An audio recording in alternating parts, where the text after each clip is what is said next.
toddler, like an iPad kid. All right, let's do it. 3, 2, 1, start talking. Okay. Hello, welcome back to my channel. Today we have our fourth and final, for now, Stormlight review, going over Rhythm of War. So now you can speak freely to me. Yay! About this, at least. Oh wait. I am still so confused because this is not a completed series, and I don't like making predictions for something that's not there yet. I try to like keep my expectations so minimal so that I accept things as they are, not as I want them to be. But this book was awesome and I loved it so much. And I'm excited to hear your thoughts. I gave this book 4 stars. It's the first not 5-star book of the series, just because, like, 80% of it was so boring. Like, it really was giving, like, if the 5th book is going to be, like, the completion of this series-ish, right? Yeah, the arc. Yeah, a completed story. Yeah. Then this very much gives, like, semifinals. Like, you know what I mean? Like, it was very much setting stuff up, and there still was, like, good moments and, like, a climax, and it was still very good, but it was not a 5-star book for me. I was getting lost in the sauce. The Fabrial sauce. Yeah, there's a lot of that. She was like, what is light? And I was like, somebody stab somebody. Like, let's get something going here. Yeah. You know? But we're going to go through again, and my character rankings have changed up quite a bit, and there's more characters. Some I didn't even put in here because they weren't significant enough. Some I didn't put in the past, like, 2 books because they weren't significant. Now all of a sudden they're real significant again, so. Let's do it. My favorite character is Adolin. I love that man so much. He's so honorable, and I just wanted to cry the whole book because of how Dalinar and Shallan were both treating him.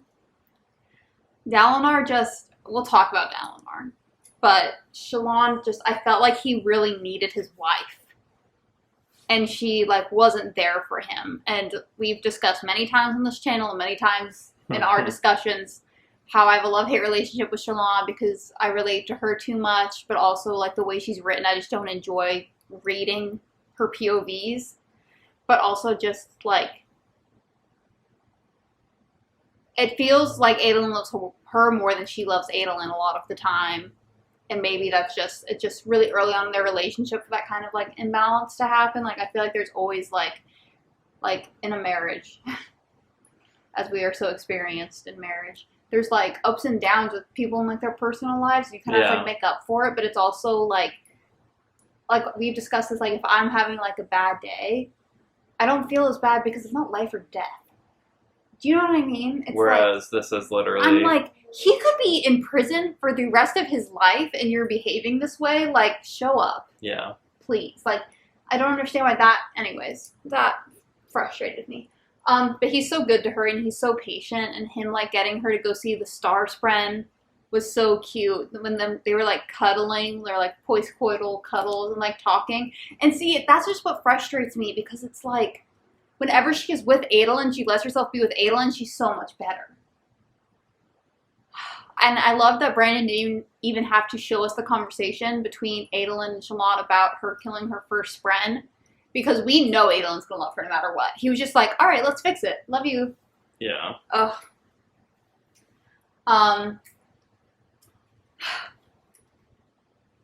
I feel like the world is, like, outpacing him. And it makes me sad because he's not going to be a Knight Radiant because he loves Maya too much. He's not going to abandon Maya. I'm still hoping she gets, like, fully resurrected so that he can be, like, a sort of Knight Radiant. But it just makes me really sad for him. One of my favorite scenes in the entire series is when he goes to Cal after the day that Cal gets released from duty. And it's like, can you tell me with an oath that you should be left alone tonight? He's just such a good person. He's just such a good person. Yeah. I just love him. And I'm very scared. I was very upset that we had, like, a full part without him in it. And I was really sad that him and Cal weren't, like, together. Like, usually these books, like, wrap up enough that it's not, like, a crazy cliffhanger. And, like, this one did, except the gang wasn't all together. Yeah. The gang's all here. Then we have Cal. I just want to give this man a nap and a hug and let him know it's going to be okay. This was a really hard book to read for him. Like, this was rough. Yeah. This was really freaking rough. His moments with Wit, with the dragon and the dog, and his moment with Tien in the storm were really, really good. Really, really good. It's just like, usually these characters have like one of those moments per book, you know? Like in Oathbringer with Shallan and Wit, with the girl in the wall story, and him with the like fleet kept running story. But like, he needed 2 of those. That's how bad it was. He is literally vengeance personified. I love that scene. Where I was like, listen, I'm glad that they're failing, but like, the pursuer should have listened to Moash. Moash was like, if you attack him, he will go full vengeance mode and kill you all. And then he literally did. Yeah. That was crazy. No one can kill Kaladin except Kaladin. Yeah. Oh. Fuck Moash. I love his new goal of like using his surgeon skills and his soldier skills to help people with PTSD and depression. What do they call it? Melancholia? Something like in that. that world. I love that. And I don't even know the guy's name, but the one-armed guy from the very beginning, who was like there the whole time, like fighting and everything. Just not the Lopin. Not the Lopin, the other one-armed guy. That was like told like his parents, like, my life sucks and I'm depressed as hell. But if that man can get up every morning, then I sure as hell can. Yeah. It's great representation of that. It was just a hard read. Like, I love him, and he's still, like, my second favorite, like, barely to Adolin, but, like, that was a hard read. Like, that was just painful. Yeah. It's just so real and raw. And yeah. It's another one I'm, like, relating to closely, which is why Nathan made me read this book. He literally said you have to read it for Kaladin's, like, depression arc. And that just the dragon, the dog story, the you will be warm again. One of the greatest moments in the book ever.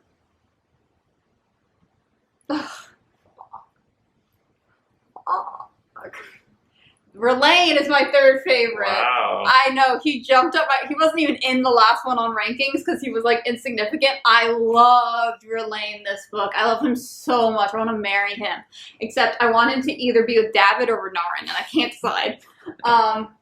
But he's just so loyal and smart and brave, and just like being in his mind so much this book. It was really cool. And like, he loves Kaladin, and he loves Bridge 4, and just like, and he's such an interesting character too. Like, some people are ranked higher even if I don't fully like them, because I just like them as characters.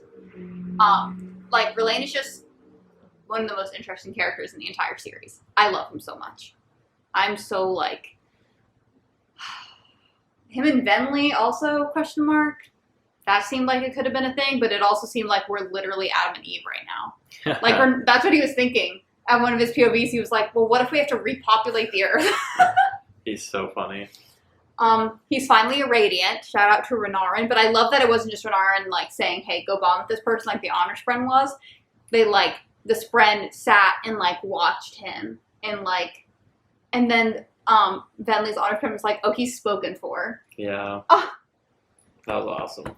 So he's a truth teller? What's Renarin? Renarin is truth watcher, and a void binder, and a shard bearer. Okay, so I'm just confused because the Knight Radiant couldn't see into the future, so I'm confused why he's still a Knight Radiant. Because he's a corrupted Spren. Yeah, but it's corrupted. That's what the void How part corrupted? of it. I guess we're gonna have to find out. Teft. R.I.P. That was so sad. Fuck Moash.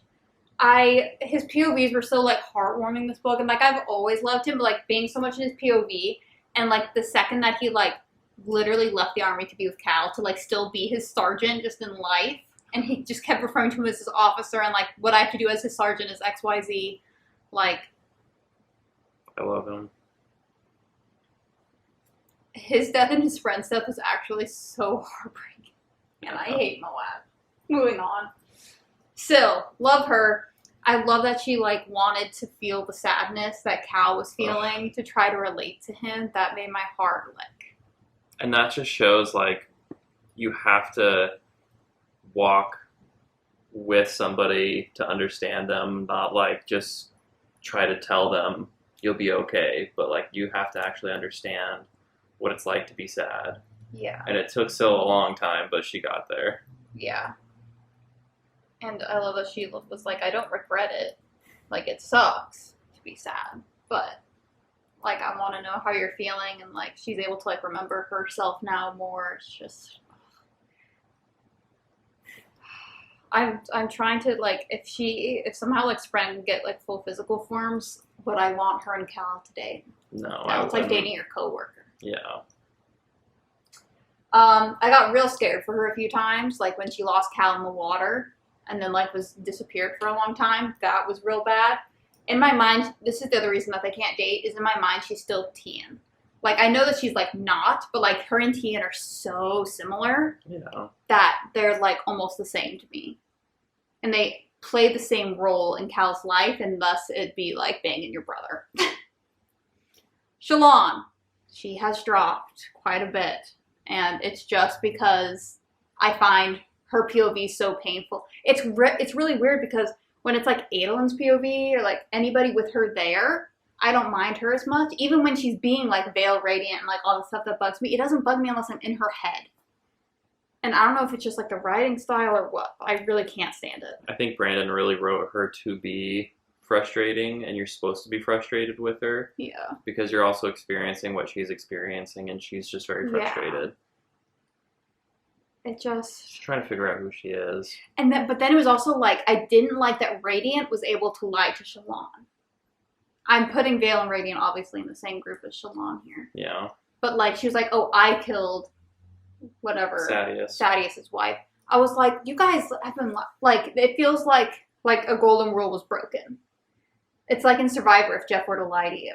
You know, it's a golden rule that is not to be broken. How can Radiant lie to them? There's, you know, and it was way before like formless, which wasn't a thing. And I got really frustrated because I was just like, every time Shallan is Shallan, she is so badass. And every time she's her, it just, and listen, again, I relate to her. I understand, like, it's just frustrating because I do feel like it's life or death and your husband is about to be in prison. Like, what was your plan? Break him out? Sure. I'm really sad that she killed her Spren. I do feel like what Spren should bond a 5-year-old and have her speak. I mean, how many ideals is it for a sword? I think it's 2. 2? However many, more than 1, and she was a child. It was giving like the Peter Pan movie where they're like, I don't believe in you, and then the fairy dies, and it's like, well, they're kids, bro. they don't know the impact of their words, so it's like I love her. It's just frustrating. It's I love her outside of being in her head, I guess. I'll defend her. I know Nathan loves her. Next we have Wit. Oh, him and Jasnah, everything to me. He's literally there for everyone. Like, he keeps saying, like, Dalinar, bestie, like, if our wills don't align, I will literally burn this place down. Like, I'll cry, but, like, I'll do it. And I don't know, like, he wasn't even, like, in this scene, but in this scene where Pattern says, I talked to Wit, and Shallan, Wit wants me to tell you that we love you, and we trust you, and you deserve love and trust. The most amazing.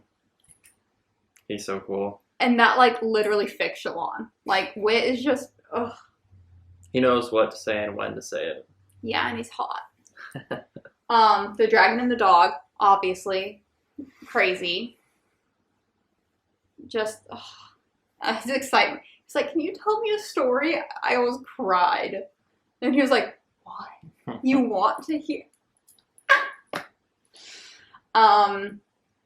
I'm worried for him with the whole memory thing at the end. I talked about this in my predictions, and this is probably just me projecting my hatred of memory tropes in general. I'm going to assume that his memory wasn't messed with too much, and that it was more like they just kept redoing that interaction until Taravangian was like, okay, that's how I behave in a way that people don't know something's happened. Like, he just kept doing it until he got it right. Yeah. And that's what I'm choosing to believe because I hate memory things. And I'm hoping that, Brandon wrote that for shock value and it's not really going to be a big deal. Kissing Jasnah's hands was so precious, and like coming after her on the battlefield to make sure she was fed and like wiped down and stuff. And do you think he wiped her butt? She was in Shark Definitely. She definitely pooped her pants, and he definitely would wipe it for her. My gosh. Or he'd probably make a funny comment and then do some light weaving to do it for him. Or soul cast her poop. Soul cast her poop into smoke. Smart. Dalinar Kholin. He has fallen, and it's mostly because of his treatment of Adolin in this book. Right before he sent his eldest son out on a mission to have that conversation, which was heartbreaking. And I feel like I've kind of been like ignoring this, but he's kind of a terrible father. And I've thought this since the first book. Anytime Elhokar was in danger, he was willing to risk Adolin. And even like between Adolin and Renarin, he loves Renarin more and protects him more. Like, he sees Adolin, like, as a trophy son, and, like, you are perfect, and I don't have to mess with you because I wasn't a good dad, and you turned out fine. So, like, you're gonna be fine, and you're gonna be perfect. Mm. Like, he always has Renarin's back. He was, like, at the scholar thing. He's, like, always backing them up, like, even before, like, all the crazy, like, in Way of Kings. He was always, like, backing up Renarin, and always, like, Renarin, go with Elhokar. That's where you'll be safe. Adolin, come fight with me. Yeah. Like, he never was worried about his son. And it really, and also not a fan of his logic for going to the Herald instead of getting to Navani. It's like, I understand like that surge binding wasn't working, but like you didn't have surge binding like a year ago. Like, I just didn't love his decision making and how like slow paced he was when things so urgent were happening. Honestly, he treats Kaladin more like a son than he does Adolin. Because he gives Kaladin room to mess up and to grow, and he just expects Adolin to be perfect. But his definition of perfect, because I think Adolin's perfect. And I think, like, killing Sadeas was a good choice. Jasnah. Loved her ploy with Wit to kill that High Prince, where she just kept telling him to go harsher. And then just, bam, stab right in the throat. So good. That's the best Jasnah moment so far. That was better than Renarin. I think it's just more of a, like, awesome moment. That's more of a... Emotionally, the Renarin moment's the best, but, like, in terms of, like, awesome. In terms of her power. Yeah. It's giving power is power. Loved her being on the battlefront to, like, learn how it felt, but also not, being stupid. Yeah. And, like, being willing to use her powers, having an exit strategy and all that. I told Nathan it reminds me of Tress. This isn't really a Tress spoiler. But, like, Hoid narrates it, and something he says about Tress is that, like, Tress is better than most heroes that you hear because she stopped and did something that no hero ever does. She stopped and thought. Stopped to think about what she was doing before she proceeded. And, like, Hoid makes a big deal out of it in that book. And Jasnah's like that, and they're I love how honest she always is with Dalinar. Like, they're always on the same side, even though they disagree on a lot. And I just need Brandon to write Oathbringer, like the actual book, especially with Jasnah's subscript that Dalinar asked her to write in this book. Yeah. She was like, I will tear you a new one. You understand this? He was like, yup. Then we have Hasina. Oh. She is Mama Bear, and I just love her. I've always loved her, but I feel like this book we got a lot more of her. Yeah. Like, finally. She's been one of my very favorites since she was on the roof with Tien and Cal. That scene is too much for me. Her immediate trust in R'hllane. This is her and Liren both did this, but, like, even though he was, like, Parshendi, singer, whatever they are, just the fact that he's friends with Kaladin, she was just like, oh yeah, bet, and immediately was working with him. And I loved her standing up to Liren and being like, listen, I love you, you are such a stubborn man, and I will go against you to go save Cal. Yeah. Then we have Maya. I love her so much. I did, like, as soon as they started the first day of the trial, I kind of guessed that their third day Maya was going to be the person and that it would backfire and that she would talk, but I did not expect her to say what she was going to say. I thought she was just going to say, like, Adolin's great, basically. But saying, like, we chose. Crazy. That That was a lore drop right there. That was crazy. Yeah. The Spren also chose to break the oaths. And they chose to break the oaths because they figured out that they were Voidbringers, right? And I just adore her, and I really just need her to be better because I love her. Yeah. And I love her and Adolin's relationship. I loved her, like, fighting with him as well. Because he has honor, Dalinar. He went and chased and took down, like, 12... Then we have Renarin. I'm just kind of confused about him right now. I'm stressed. I don't know what game he was playing with sending Taravangian the glyphs that said I'm sorry. It's like, if you know he's going to become Odium, do something about it. Yeah. Glad he sent Relaine a friend, but, like, I don't know. Renarin's on our side. I just feel like he's going to fuck something up real bad without meaning to. Yeah. He could be easily swayed. Yeah. Then we have Pattern. I feel bad for doubting him. I really did. I really was pissed. But he was just doing the best he could. He was doing what he could with what he had to work with Shallan. So, you know, that's difficult in and of itself. And he knew to trust Wit. He was just being so brave. He was being so brave. And I felt so bad for doubting him. I'm sorry, Pattern. Then we have Navani. I do love her. I'm proud of her for getting over her imposter syndrome. Oh, Gavilar's not in here. Partly because he's dead to me. I was on the fence with him. I was kind of, like, curious. Like, I don't really understand. Like, Dalinar seems to think... In the flashbacks, he didn't seem too bad, but we didn't see him in the marriage. But in Navani's POV, when he said, like, I don't share things with you because you're not worth it. Crazy. I Dead to me. would have murdered him myself. Navani's a better woman than me to not murder him on sight and then also to, like, write a good biography. I would have been like, hey, Parshendi, look at this treaty. He can totally kill you. The only thing I didn't like about Navani is that she yapped. She yapped this But book. luckily we have the Coppermind, and we can fill in some gaps of my knowledge that I'm not smart enough, but man, there was a lot of talking and a lot of science and a lot of fabrial explanations, and it's just, my eyes glaze over sometimes. It feels like there's, like, a side where you only say things once and you assume people will go back and read it, or you explain it simply. And Brandon put it here, where he said the same thing over and over again, but not making it any simpler to understand. Like, I feel like I have, like, an okay understanding of it, but it's also, like, you get lost in the sauce, and I'll look it up later. Yeah. You know? I'll just watch it play out rather than try to understand it now. Exactly. Chapters did snooze me a little. Another spouse that I felt was failed by their spouse in the book. Just Dalinar not showing up for her when she needed him kind of hurt my feelings. But I love the Journey Before Destination bastard. That was awesome. I knew she'd be a knight rated. I didn't know it'd be so badass to, like, bond with, like, her, like, mortal enemy in the spread world. Like, the one who is against Fabrials is crazy. Mraize. He's up just because I'm so intrigued by his character. So, Cosmere spoiler? Yes. Okay, Cosmere spoiler. Apparently the Lord of Scars that he works for is Kelsier. So that's why he's so interesting to me now, is because Kelsier is my favorite. At the end of the video, we'll discuss what I'm reading next and stuff. But I love Kelsier, and I'm just confused. I don't love Mraize, but I think he's a really good, interesting character. I am so glad that Adolin knows all of the things now with Shallan. Like that whole him being there for that conversation. I was like, he did not like Mraize calling her little knife. He did not like that. He's like, I'll show you a big knife.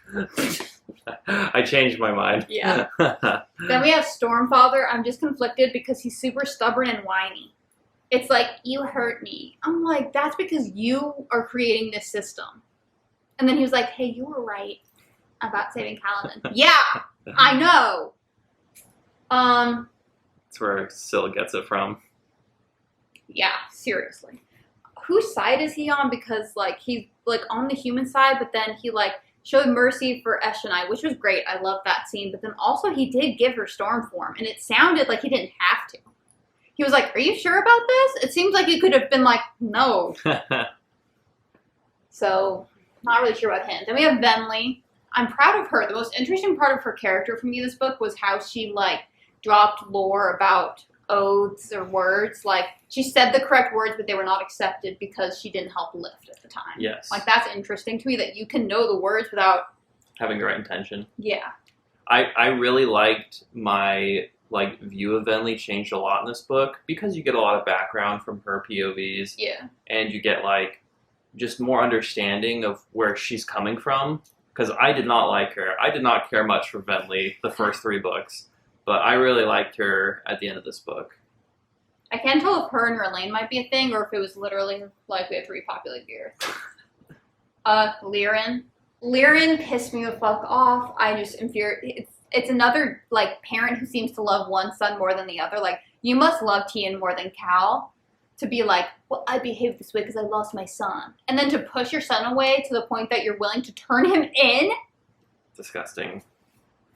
I could not believe that. I do not like Lirin. And I'm just like, you raised him, and you raised him to be a good person, so put a little bit of trust in him. It's crazy. And he made a huge effort to not be violent around. And he's not a violent person. That's what's crazy is that, I don't want to say Cal's not even a good soldier, but he's not even a good soldier. He doesn't want any of it. Yeah.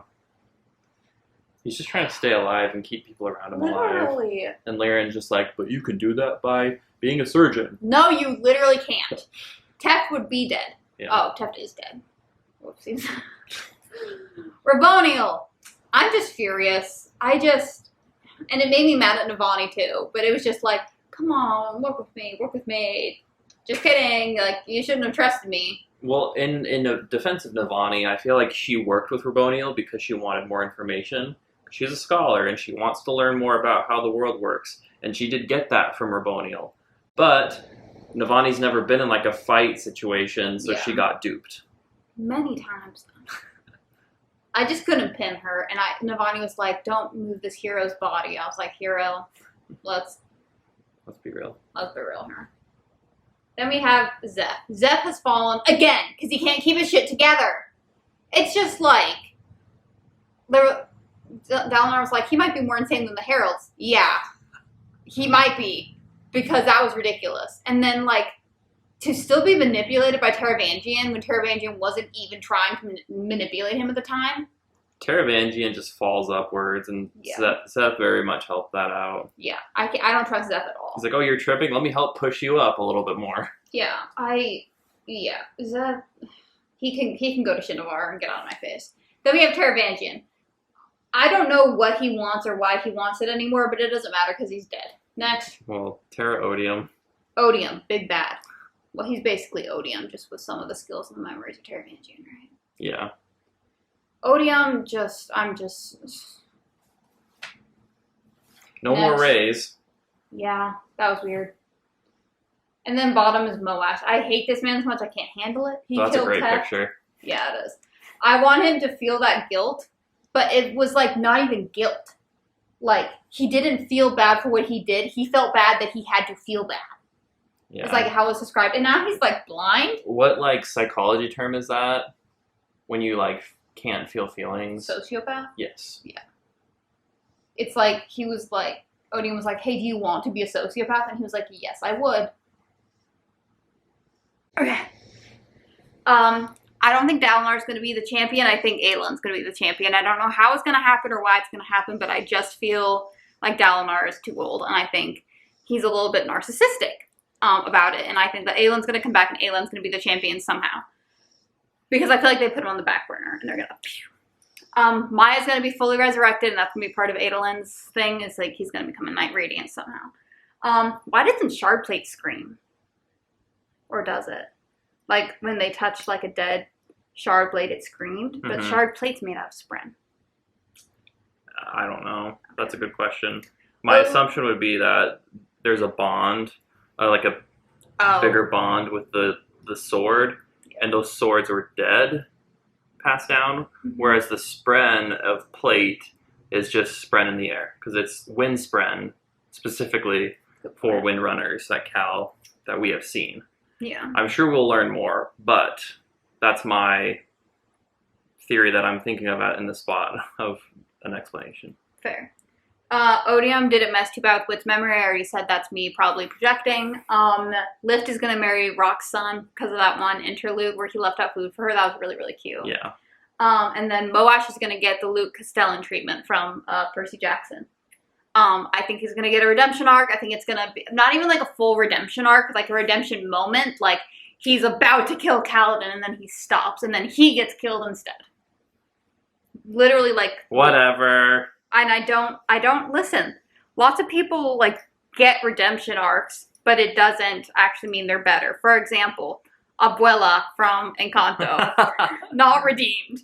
One redeemable moment, not a redeemed character. Yeah. Okay, so, all right, we have a couple minutes. Gotta be quick. Okay, next thing I'm reading in the Cosmere that I might review on here, I need to decide, is the Wax and Wane series of Mistborn. I read Mistborn 1, I didn't read 2 and 3, but Nathan did, and he told me everything that happened as he read it, so I'm just gonna kind of assume that. So right now I'm reading The Lost Alloy. Is that what I'm reading? Then I'm probably gonna listen to The Secret History to get some background there, and then keep on reading all of those. I just need Alloy of Law. Alloy of Law. Yeah, I'm about halfway through that book right now. But I gave this one, it's a 5-star series, but this book was 4 stars for reasons I already said. Did you give it 5 stars still? I remember Nathan was like, this book is so boring, but the end is so good, so it's 5 stars. And I was like, well, that's not. And he was like, no, it is 5 stars for emotional. If I feel like a spiritual feeling in a book, 5-star. Fair enough. Yay, I read all of Stormlight in less than a month. And we wait till December. No! Alright, thank you for watching. I'll see you next time.